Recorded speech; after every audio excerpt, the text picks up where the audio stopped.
He didn't speak to her for 2 weeks. She was 11 years old and she wrote 14 apology letters before he finally accepted one. My mom tried to intervene and he said, "If you're going to undermine the lesson, then you owe me an apology too." She laughed and said, "I'm not apologizing for defending my daughter." He didn't speak to her for a month until she finally broke down and wrote the letter. By the time I was 16, we had filing cabinets in the garage dedicated to apology letters. Dad kept every single one organized by date and offense, and he would reference them during arguments. This is the same pattern of disrespect you showed on March 14th, 2019, and I have the documentation right here. My sister stopped talking almost entirely because it was safer to say nothing than to risk another letter. My mom wrote 847 apology letters in 3 years, and I know because I found her count in a journal. She apologized for sighing too loudly, for not laughing at his jokes, for crying when her father died because it made the week about her. Then came the night everything shattered. My grandmother had a stroke and my mom got the call during dinner. She jumped up and said, "I have to go to the hospital right now because my mother might be dying." My dad looked at her plate. "You didn't finish your dinner. You didn't ask to be excused, and you interrupted me mid-sentence." My mom was already grabbing her keys. "Are you serious right now? My mother is dying. I expect a letter when you get back addressing all 3 violations." My mom spun around. "What did you just say to me? You heard me. 3 violations in 30 seconds. I expect a letter addressing each one or we're not speaking until you do." My mom walked back to the table slowly and I thought she was going to kill him. "I have written you 847 apology letters in 3 years. I have apologized for breathing wrong. I have apologized for the expression on my face while I slept. I have apologized for existing in ways that inconvenienced you. And now my mother is dying and you want me to apologize for being upset about it?" My dad folded his arms. "Rules exist for a reason. Without accountability, this family falls apart. This family already fell apart years ago because of you." My mom swept her arm across the table and sent plates crashing to the floor. "Your daughter hasn't spoken a full sentence in 2 years because she's terrified of you. Your son flinches every time you walk into a room. I have apologized for crying at my own father's funeral, and you think the problem is accountability?" My dad's face hardened. "You're being hysterical. This is exactly why we need the letters. You can't regulate your emotions. My mother is dying and you're critiquing my emotional regulation?" She grabbed the stack of mail on the counter and threw it in his face. "I'm done. I'm done apologizing. I'm done managing your endless wounded feelings. I'm done teaching my children that love is something you have to earn back every single day with written documentation." She looked at me and my sister with tears streaming down her face. "Get in the car right now. We're leaving." My dad stood up. "If you walk out that door without apologizing, you're not welcome back." My mom laughed, and it was the most terrifying sound I'd ever heard. "That's the first thing you've said in 3 years that I actually agree with." We left that night and never went back. My grandmother survived, but my parents' marriage didn't. At the divorce hearing, my dad brought the filing cabinets as evidence that we were a disrespectful family who had never appreciated him. The judge read through the letters with his face getting redder and redder, and finally he looked up. "What exactly did your wife do that required 847 written apologies in 3 years?" My dad started listing offenses, and the judge slammed his gavel down after offense number 30. "I've heard enough. Full custody to the mother. Sir, I strongly suggest you seek professional help because what you've described is not parenting. It's psychological abuse." My dad still lives in that house completely alone. My sister tried to visit him once, and she accidentally left a cup on the counter without a coaster, and he handed her a blank piece of paper and a pen, and she walked out and never went back. Last month he sent me a letter saying he would forgive everything and welcome me back into his life if I just apologized for leaving. I threw it in the trash without reading it. When did your mom completely crash out? My dad required a formal written apology for any perceived slight before he would speak to you again. It started when I forgot to say thank you for him driving me to soccer practice. He just stopped talking to me completely. At dinner, I asked him to pass the salt and he stared straight ahead like I didn't exist. My mom asked what was wrong and he said, "I'm waiting for an apology." I said sorry and he shook his head. A real apology. Written, with the date and your signature and a clear explanation of what you did wrong and why it won't happen again. I wrote 4 drafts before he would speak to me. After that, the apology letters became constant. My sister rolled her eyes at something he said and he didn't speak to her for 2 weeks. She was 11 years old and she wrote 14 apology letters before he finally accepted one. My mom tried to intervene and he said, "If you're going to undermine the lesson, then you owe me an apology too." She laughed and said, "I'm not apologizing for defending my daughter." He didn't speak to her for a month until she finally broke down and wrote the letter. By the time I was 16, we had filing cabinets in the garage dedicated to apology letters. Dad kept every single one organized by date and offense, and he would reference them during arguments. This is the same pattern of disrespect you showed on March 14th, 2019, and I have the documentation right here. My sister stopped talking almost entirely because it was safer to say nothing than to risk another letter. My mom wrote 847 apology letters in 3 years, and I know because I found her count in a journal. She apologized for sighing too loudly, for not laughing at his jokes, for crying when her father died because it made the week about her. Then came the night everything shattered. My grandmother had a stroke and my mom got the call during dinner. She jumped up and said, "I have to go to the hospital right now because my mother might be dying." My dad looked at her plate. "You didn't finish your dinner. You didn't ask to be excused, and you interrupted me mid-sentence." My mom was already grabbing her keys. "Are you serious right now? My mother is dying. I expect a letter when you get back addressing all 3 violations." My mom spun around. "What did you just say to me? You heard me. 3 violations in 30 seconds. I expect a letter addressing each one or we're not speaking until you do." My mom walked back to the table slowly and I thought she was going to kill him. "I have written you 847 apology letters in 3 years. I have apologized for breathing wrong. I have apologized for the expression on my face while I slept. I have apologized for existing in ways that inconvenienced you. And now my mother is dying and you want me to apologize for being upset about it?" My dad folded his arms. "Rules exist for a reason. Without accountability, this family falls apart. This family already fell apart years ago because of you." My mom swept her arm across the table and sent plates crashing to the floor. "Your daughter hasn't spoken a full sentence in 2 years because she's terrified of you. Your son flinches every time you walk into a room. I have apologized for crying at my own father's funeral, and you think the problem is accountability?" My dad's face hardened. "You're being hysterical. This is exactly why we need the letters. You can't regulate your emotions. My mother is dying and you're critiquing my emotional regulation?" She grabbed the stack of mail on the counter and threw it in his face. "I'm done. I'm done apologizing. I'm done managing your endless wounded feelings. I'm done teaching my children that love is something you have to earn back every single day with written documentation." She looked at me and my sister with tears streaming down her face. "Get in the car right now. We're leaving." My dad stood up. "If you walk out that door without apologizing, you're not welcome back." My mom laughed, and it was the most terrifying sound I'd ever heard. "That's the first thing you've said in 3 years that I actually agree with." We left that night and never went back. My grandmother survived, but my parents' marriage didn't. At the divorce hearing, my dad brought the filing cabinets as evidence that we were a disrespectful family who had never appreciated him. The judge read through the letters with his face getting redder and redder, and finally he looked up. What exactly did your wife do that required 847 written apologies in 3 years? My dad started listing offenses, and the judge slammed his gavel down after offense number 30. I've heard enough. Full custody to the mother. Sir, I strongly suggest you seek professional help because what you've described is not parenting. It's psychological abuse. My dad still lives in that house completely alone. My sister tried to visit him once, and she accidentally left a cup on the counter without a coaster, and he handed her a blank piece of paper and a pen, and she walked out and never went back. Last month, he sent me a letter saying he would forgive everything and welcome me back into his life if I just apologized for leaving. I threw it in the trash without reading it. When did your mom completely crash out? My dad required a formal written apology for any perceived slight before he would speak to you again. It started when I forgot to say thank you for him driving me to soccer practice. He just stopped talking to me completely. At dinner, I asked him to pass the salt, and he stared straight ahead like I didn't exist. My mom asked what was wrong, and he said, "I'm waiting for an apology." I said sorry, and he shook his head. A real apology. Written, with the date and your signature and a clear explanation of what you did wrong and why it won't happen again. I wrote 4 drafts before he would speak to me. After that, the apology letters became constant. My sister rolled her eyes at something he said, and he didn't speak to her for 2 weeks. She was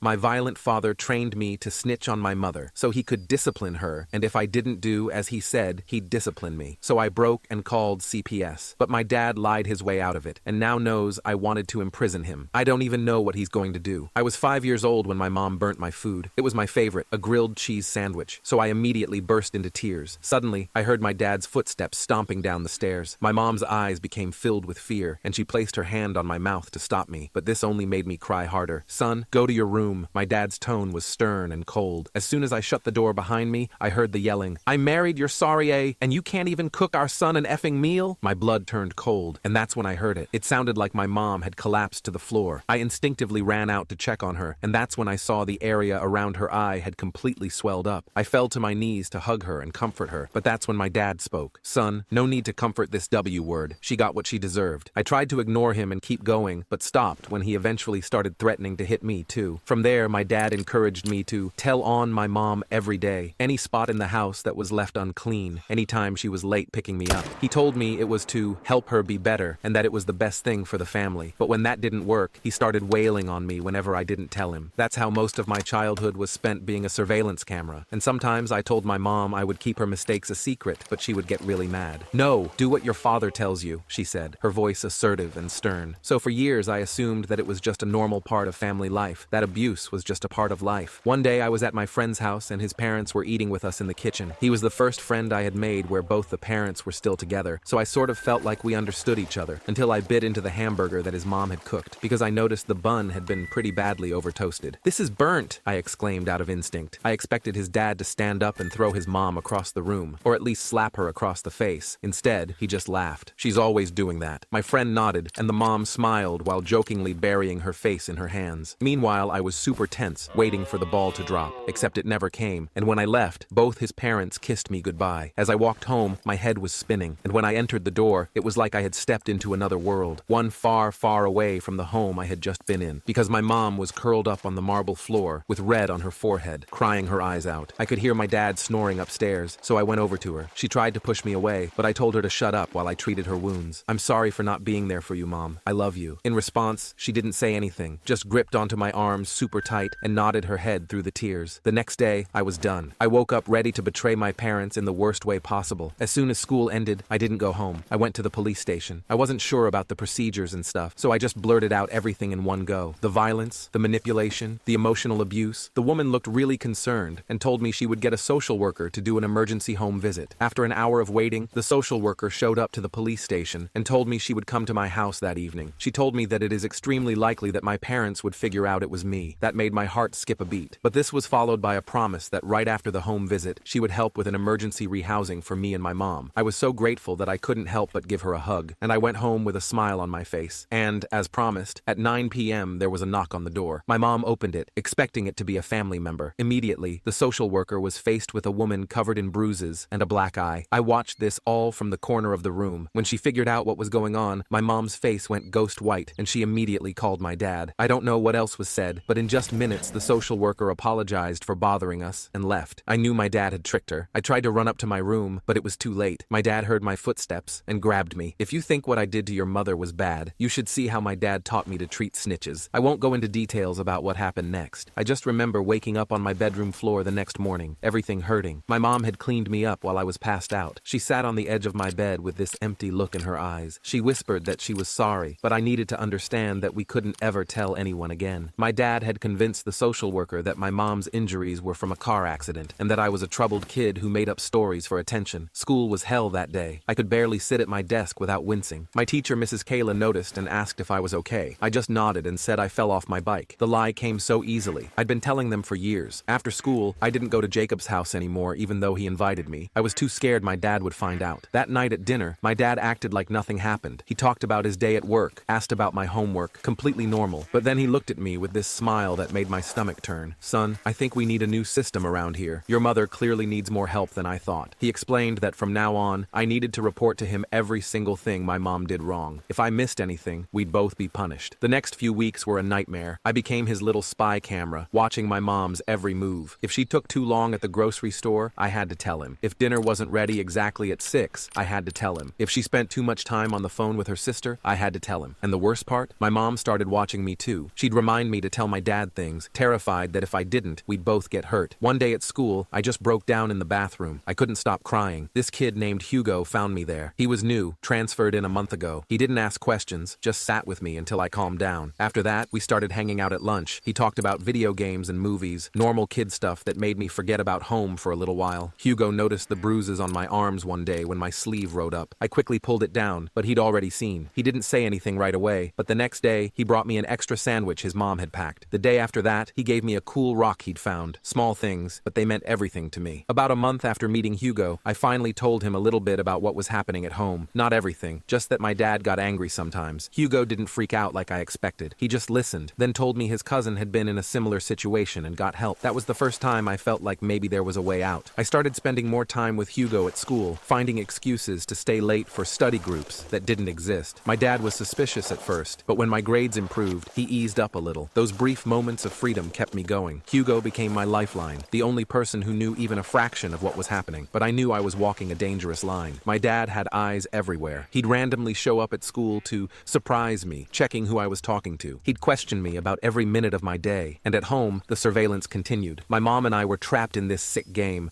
both trying to protect each other while knowing we couldn't. One day after school, Hugo asked if I wanted to come over to his house. I froze up. I hadn't been to anyone's house since Jacob's, and that experience had changed everything. I made up some excuse about needing to help my mom with something. Hugo looked disappointed but didn't push it. His eyes lingered on me for a moment, as if trying to decode what I wasn't saying, before he shrugged and walked away. When I got home, my dad was waiting by the door. "You're 7 minutes late," he said, checking his watch. My stomach dropped like a stone. I explained about a teacher keeping us after class, which was actually true for once. He stared at me for what felt like forever, his cold eyes dissecting my expression, before nodding. "Go tell your mother dinner better be ready in 20 minutes. His voice was calm, which somehow made it worse. I found my mom frantically chopping vegetables in the kitchen. Her hands were shaking, making the knife slip dangerously close to her fingers with each cut. I whispered that Dad wanted dinner in 20 minutes. She just nodded, not looking up. I noticed a fresh bruise on her wrist, purple and yellow against her pale skin, but didn't say anything. What was the point? Instead, I started setting the table, trying to help without being obvious about it. The clink of each plate against the table felt deafening in the silent kitchen. That night, I lay in bed thinking about Hugo's invitation. A small part of me wanted to go, to see what a normal house looked like again, to sit in the living room without measuring every word, every movement. But a bigger part was terrified of what would happen if my dad found out. He'd made it clear after the social worker incident that any attempt to reach out for help would end badly for both me and my mom. I still had the scars to prove it. The next morning at breakfast, my dad announced he'd be home early. "I want to hear about your day, son. Every detail." The way he said it made my skin crawl, like insects were marching up my spine. I nodded, keeping my eyes on my cereal, watching the flakes slowly turn soggy in the milk. My mom accidentally dropped a spoon, and we both flinched at the sharp clatter. My dad just smiled, taking a slow sip of his coffee. School that day was a blur. Hugo kept talking about some new video game, his hands animated as he described the graphics and gameplay, but I couldn't focus. All I could think about was what would happen when I got home. During lunch, Hugo finally noticed something was wrong. "Dude, you okay? You haven't said like 2 words all day." He pushed his chocolate milk toward me, a peace offering. I shrugged and mumbled something about being tired. Hugo didn't buy it. He leaned in closer, his voice dropping to a whisper. "Is it your dad again?" I quickly looked around to make sure no one heard him. The cafeteria was noisy, with kids shouting and laughing, but still, you never knew who might be listening. Just drop it, okay? I snapped, harsher than I intended. Hugo looked hurt, his shoulders slumping, and I immediately felt bad. He was the only friend I had. Sorry, I muttered, just not a good day. I picked at my sandwich, unable to stomach even a bite. After school, I rushed home, making sure to be exactly on time. My dad was sitting in the living room, waiting. He patted the couch next to him, the leather creaking under his hand. Tell me about your day, son. I recited my classes, what we learned, what homework I had, normal stuff. Then he asked who I talked to. I mentioned a few kids from class, carefully avoiding Hugo's name. Something told me to keep Hugo secret, to have one thing that was just mine, one friendship he couldn't control or destroy. Any new friends? He pressed, his eyes never leaving my face. My heart started racing, pounding so hard I was sure he could hear it. Not really, I said, trying to sound casual. Just the usual kids. I picked at a loose thread on my jeans, trying to appear bored rather than terrified. He nodded slowly, but I could tell he didn't believe me. Your mother tells me you've been mentioning someone named Hugo. My blood went cold. I'd forgotten that I'd told my mom about Hugo a few weeks ago, during one of those rare moments when my dad wasn't around. She must have reported it to him, like she was supposed to, like we were both supposed to report everything. Oh yeah, I said quickly. He's new. We worked on a project together. I tried to make it sound unimportant, just another kid in class, not the only person who seemed to notice something was wrong. My dad leaned back, studying my face. Invite him over sometime. I'd like to meet your friends. His smile didn't reach his eyes, which remained calculating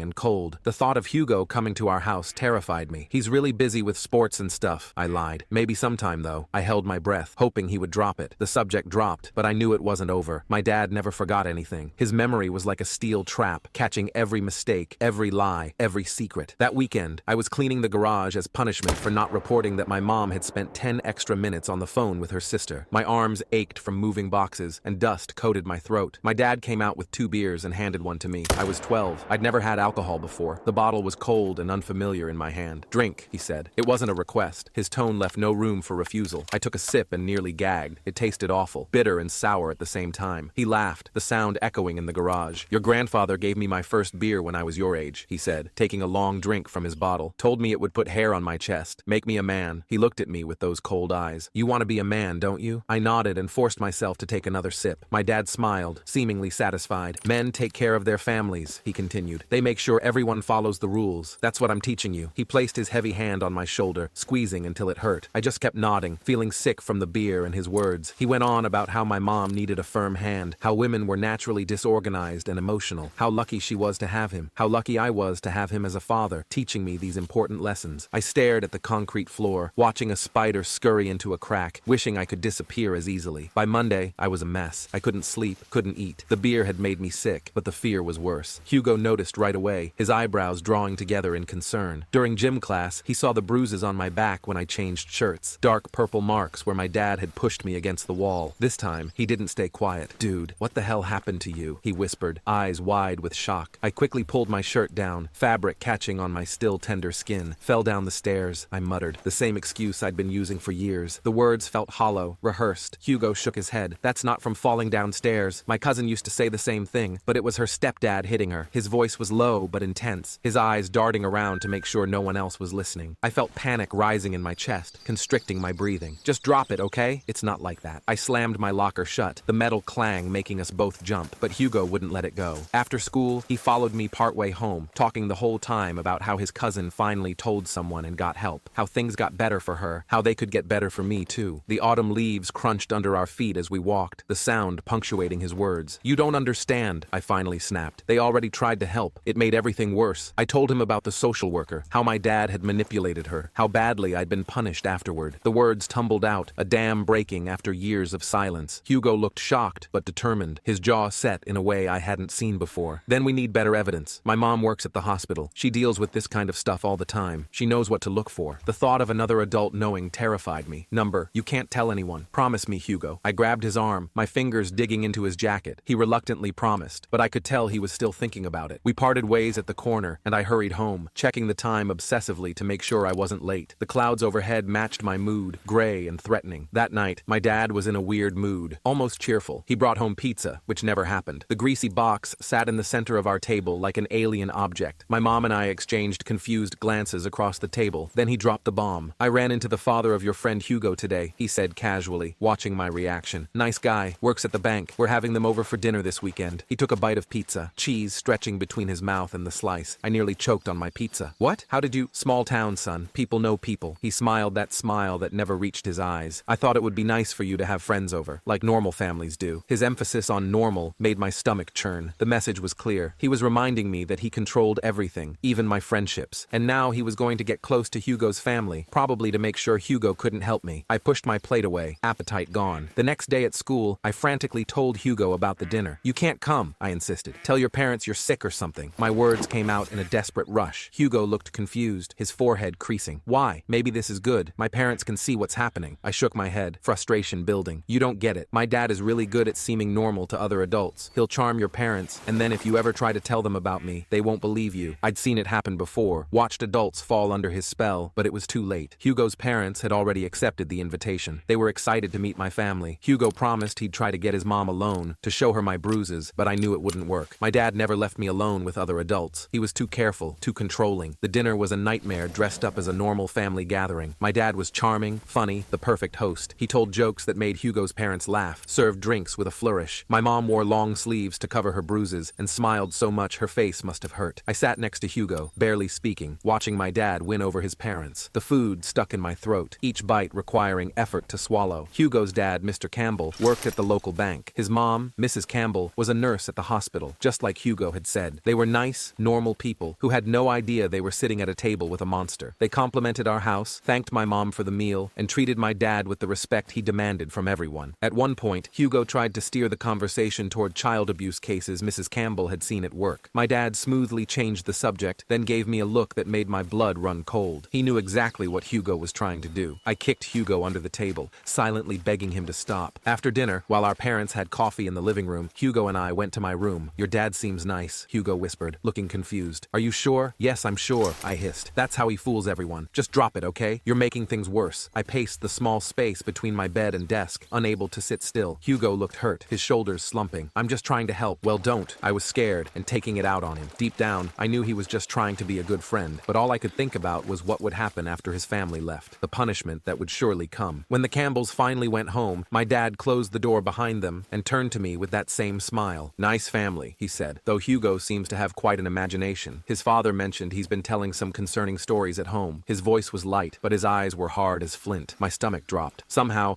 my dad had already poisoned the well. He'd made Hugo seem unreliable to his own parents. I should have known he would be 3 steps ahead. Go to your room, he told me. Your mother and I need to talk. His tone left no room for argument. I went upstairs but sat at the top of the stairs listening. I heard my dad telling my mom that Hugo was a bad influence, that I wasn't to see him anymore, that if she allowed it, there would be consequences. My mom just agreed with everything he said, her voice small and defeated. I heard the clink of ice in his glass, the creak of his favorite chair as he settled in for the evening. The next day at school, Hugo was waiting for me by my locker. My parents think you're making stuff up, he said, looking frustrated. My dad said your dad told him you've had problems with lying before. Is that true? His eyes searched mine, looking for answers. I felt sick, betrayal burning in my throat. Yes. That's what they tell people when I try to get help. See? I told you it wouldn't work. I slammed my locker shut, the sound echoing in the hallway. Hugo looked conflicted, shifting his weight from one foot to the other. My mom's a nurse. She'd recognize abuse if she saw it. Not if she never sees it, I said bitterly. My dad's too smart for that. I turned away, unable to look at the pity in his eyes. Over the next few weeks, my dad systematically destroyed my friendship with Hugo. He told the school counselor that Hugo was a bad influence, requesting we be placed in separate classes. He befriended Hugo's parents, feeding them stories about my behavioral issues and tendency to make up stories for attention. He even suggested I might need therapy. Each move was calculated, designed to isolate me completely. The final blow came when Hugo's parents found some of my texts on his phone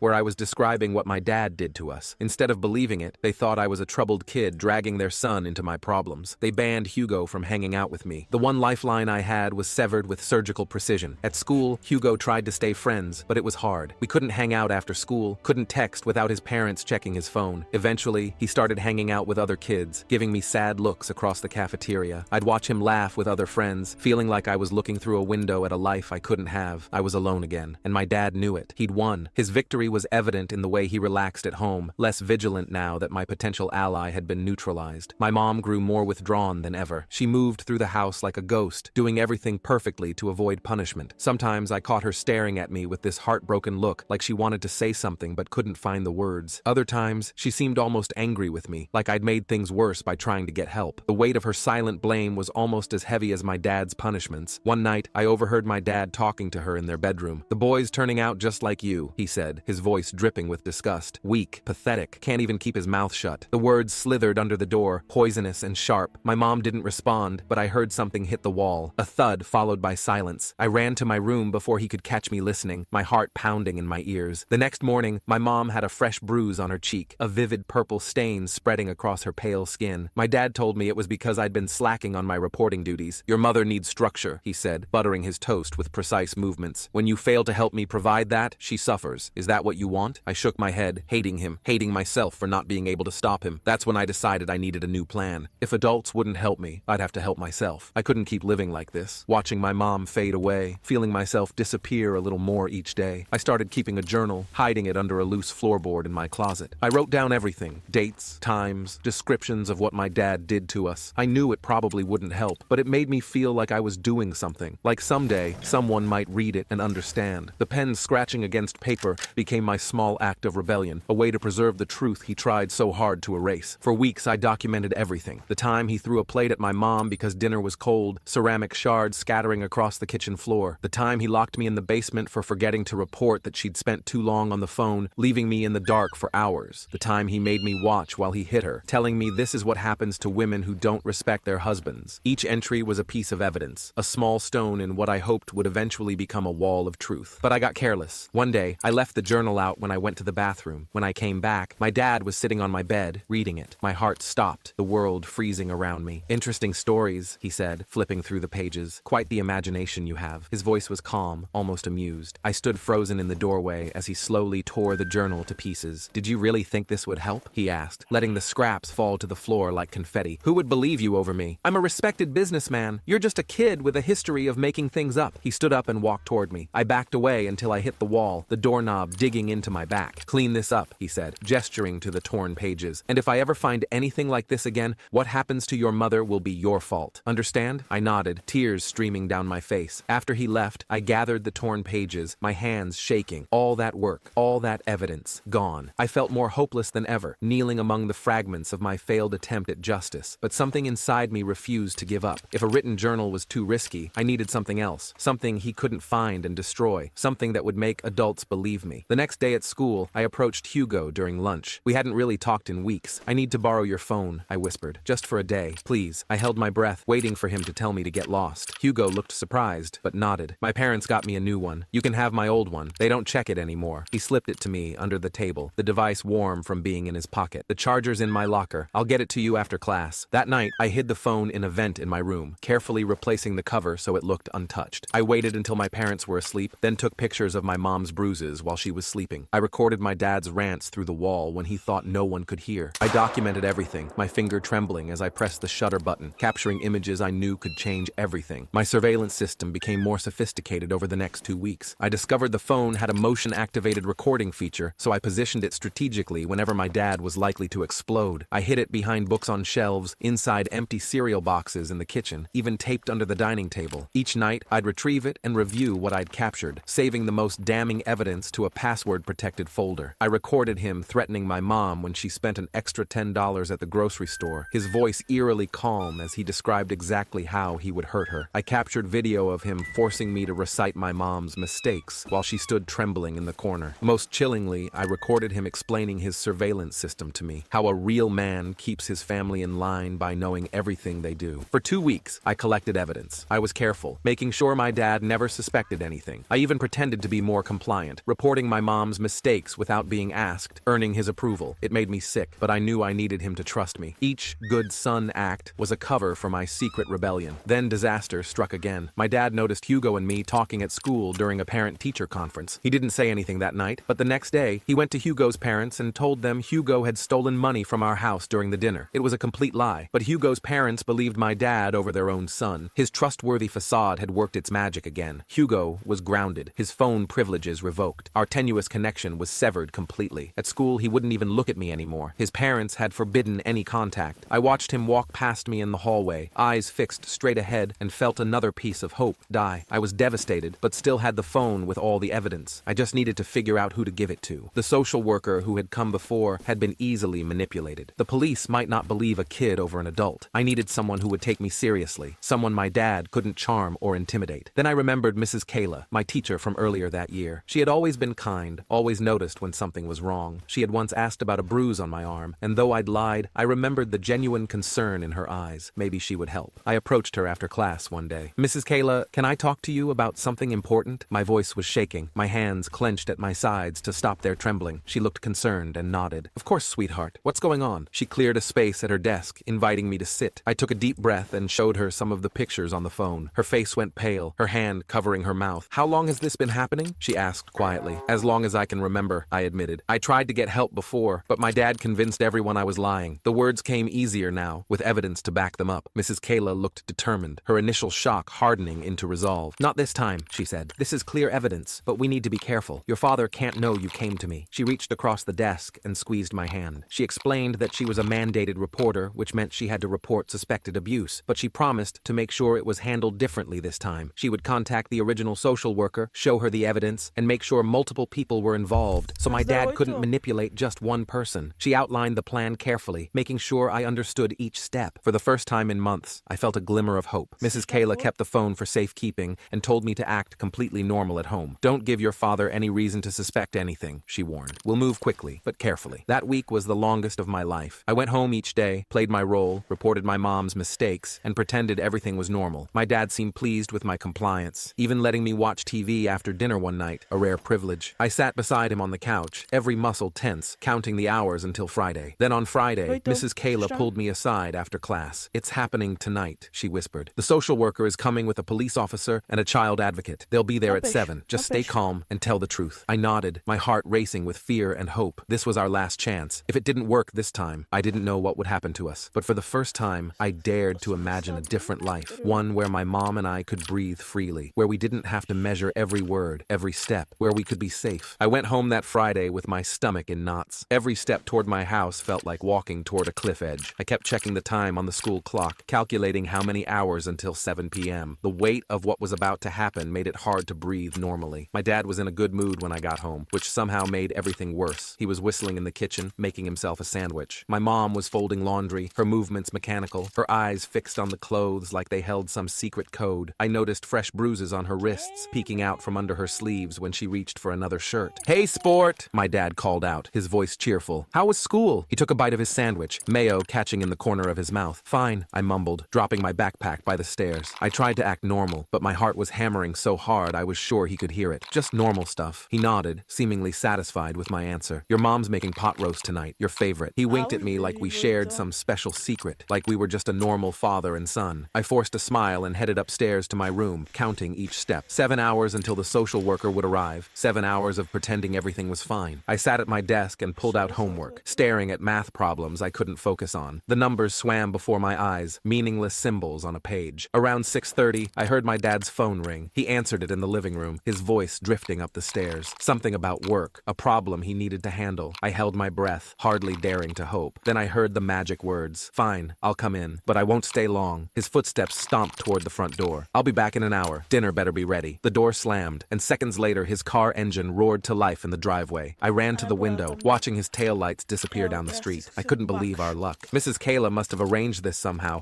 getting him out of the house before the social worker arrived. I raced downstairs to find my mom. She was in the kitchen, checking the pot roast in the oven. "Mom," I said, my voice urgent. "Someone's coming to help us. At 7A, social worker and police." Her face went white. The oven mitt slipped from her hand, falling to the floor with a soft thud. "No," she whispered. "No, no, no. You know what happened last time. You know what he'll do to us." I grabbed her hands, forcing her to look at me. "It's different this time. I have proof. Real proof he can't talk his way out of." I explained about the phone, the pictures, the recordings. Her eyes widened with each word. "He'll cull us," she whispered, but I could see something else fighting through the fear. A tiny spark of hope, fragile but real. "No, he won't," I said, trying to sound more confident than I felt. "Not this time." At exactly 7 p.m., the doorbell rang. My mom froze, her hands gripping the counter so hard her knuckles turned white. I took a deep breath and went to answer it. Standing on our porch was the same social worker from before, Ms. Deborah, but this time she wasn't alone. A police officer stood beside her, along with another woman who introduced herself as Salem, a child advocate. Behind them, parked across the street, I spotted Mrs. Kayla in her car, watching. She gave me a small nod of encouragement. "Hello again," Ms. Deborah said, her expression serious. "May we come in?" I nodded and stepped back, letting them enter. My mom appeared in the hallway, trembling visibly. The social worker's eyes immediately went to the bruises on her wrists, now fully exposed. Mrs. Johnson, she said gently, we need to talk. The next hour was intense. We sat in the living room while I showed them the pictures and played the recordings. My mom cried silently, tears streaming down her face as the evidence of our nightmare was laid bare. The police officer, Officer Drew, took notes and asked questions in a calm, steady voice. Salem sat next to me on the couch, occasionally placing a reassuring hand on my shoulder. Why didn't you tell me the truth last time? Ms. Deborah asked my mom, her voice gentle but firm. My mom stared at her hands. He said he'd take my son away, said no one would believe me anyway. Her voice was barely audible, and he was right. You didn't. Ms. Deborah looked genuinely remorseful. I made a mistake, she admitted. But we're here now, and we're not leaving until you're both safe. Just as Officer Drew was explaining what would happen next, we heard it. The sound of tires on the driveway, a car door slamming. My dad was back early. My blood turned to ice. He's home, I whispered, panic rising in my throat. Officer Drew immediately stood up, positioning himself between us and the door. Stay calm, he instructed. Let me handle this. The front door swung open, and my dad stepped in. He froze at the sight of strangers in his living room. For a split second, confusion crossed his face. Then his eyes landed on me, and I watched the realization dawn. His expression hardened into something terrifying. What the hell is this? He demanded, his voice deceptively calm. He looked at my mom. What did you do? Before she could answer, Officer Drew stepped forward. Sir, I'm Officer Drew with the county police. We're here investigating reports of domestic abuse. My dad's face transformed instantly, the rage replaced by a look of concerned confusion. It was the same act I'd seen 100 times. There must be some mistake, he said, his voice smooth and reasonable. My son has a history of making up stories for attention. His therapist— I don't have a therapist, I interrupted, my voice shaking but determined. That's just another lie. My dad's eyes flashed with anger before he controlled his expression again. See what I mean? The boy needs help. Officer Drew remained unmoved. Sir, we have photographic evidence and audio recordings that suggest otherwise. For the first time, I saw genuine fear flicker across my dad's face. He hadn't expected this. He was used to being believed, to charming his way out of trouble, but pictures didn't lie. Recordings couldn't be manipulated with a smile and a reasonable explanation. I want to see this so-called evidence, he demanded, taking a step forward. Officer Drew held up a hand. Sir, I need you to stay where you are. My dad ignored him, moving toward me with purpose. What did you do? He hissed, his mask slipping. What did you tell them? Officer Drew moved quickly, positioning himself between us. Sir, step back now. Instead, my dad lunged forward, reaching for me. You ungrateful little— He never finished the sentence. Officer Drew restrained him, firmly but professionally. My dad struggled, his face contorted with rage. This is ridiculous. I'm a respected member of this community. You can't— Ronald Johnson, you're under arrest for domestic assault and child endangerment, Officer Drew recited, securing handcuffs around my dad's wrists. You have the right to remain silent. As they led my dad out, he kept yelling about how we'd regret this, how no one would believe us, how he'd be back. But his threats sounded hollow now, powerless in the face of the evidence we had. Once he was gone, the house felt different, lighter somehow, like a storm cloud had finally passed. My mom sat on the couch, looking shell-shocked. Salem explained what would happen next: emergency protective orders, safe housing, counseling services. It was overwhelming, but for the first time, it felt like we had options. Ms. Deborah knelt in front of my mom. I'm sorry I didn't see the truth before, she said, but I promise we'll do better this time. My mom nodded, tears still streaming down her face. But they seemed different now, not tears of fear or pain, but something like relief. That night, we packed essential belongings and went to a safe house. It was a small apartment in a secure building across town. Nothing fancy, just the basics. Beds, a kitchen, a tiny living room with a worn couch. But it was the first place I'd ever stayed that didn't have my dad's shadow looming over it. The next few weeks were a blur of meetings, paperwork, and court appearances. My dad hired a fancy lawyer who tried to paint me as troubled and my mom as unstable, but the evidence was too strong. The pictures, the recordings, the documented pattern of abuse, it all told a story that couldn't be explained away. Hugo and his parents came to see us at the safe house. When they saw the evidence for themselves, they were horrified. Hugo's dad kept apologizing for not believing me, for letting my dad manipulate them. I didn't blame them. My dad had fooled everyone for years. I knew something was wrong, Hugo said, punching me lightly on the shoulder. Told you my mom would help once she saw proof. His mom, a nurse just like he'd said, had been one of the medical professionals who documented my mom's injuries for the court case. School was weird at first. Rumors spread, as they always do in small towns. Some kids avoided me, not knowing what to say. Others suddenly wanted to be my friend, attracted to the drama. I mostly stuck with Hugo, grateful for the one person who'd tried to help even when it was hard. Mrs. Kayla checked on me regularly, sometimes bringing cookies or books she thought I might like. I'm proud of you, she told me one day after class. What you did took incredible courage. I shrugged, uncomfortable with the praise. I just did what I had to do. That's what courage is, she replied simply. The court granted my mom full custody and issued a permanent restraining order against my dad. He wasn't allowed within 500 feet of either of us. He eventually pled guilty to reduced charges to avoid a trial, which meant we didn't have to testify in court. Part of me was relieved, but another part wanted the world to hear exactly what he'd done to us. When my dad received his 2-year sentence, I felt conflicted. On one hand, it seemed impossibly short for the years of terror he'd inflicted on us. The prosecutor explained that with the plea deal, he'd likely serve even less time with good behavior, maybe just a year. But on the other hand, knowing he was locked away, even temporarily, gave us breathing room to start healing. The day of his sentencing, I sat in the courtroom and watched him being led away in handcuffs. He didn't look back at us, and I realized that was the first time in my life I'd seen him without any power over me. That night, I cried, not for him, but for all the years we'd lost. My mom started therapy and joined a support group for domestic violence survivors. Slowly, I watched her change. She stood straighter, spoke louder, started making decisions without looking over her shoulder for approval. She even got a job at a local bookstore, something my dad would never have allowed. I started therapy too. It was awkward at first. I wasn't used to talking about feelings or admitting when things hurt. My therapist, Dr. Natalie, was patient. She explained that recovery wasn't linear, that some days would be harder than others. She was right about that. Some nights, I still woke up in a cold sweat, convinced I heard my dad's footsteps on the stairs. Some days I caught myself watching my mom for signs of bruises that weren't there anymore. Old habits died hard. 3 months after we left, my mom and I moved into our own apartment. It was small but bright, with windows that let in actual sunlight. My mom painted the living room yellow, a color my dad would have hated. I got to choose the color for my bedroom, blue, like the sky. We bought secondhand furniture that didn't match and hung pictures on the walls without measuring the exact distances between them. One night, I found my mom sitting on our tiny balcony, looking at the stars. I sat down beside her and she put her arm around me. "Are you okay?"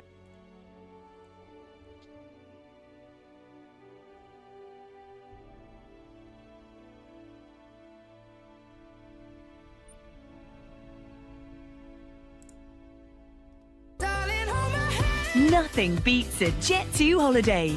And right now, you can save £50 per person.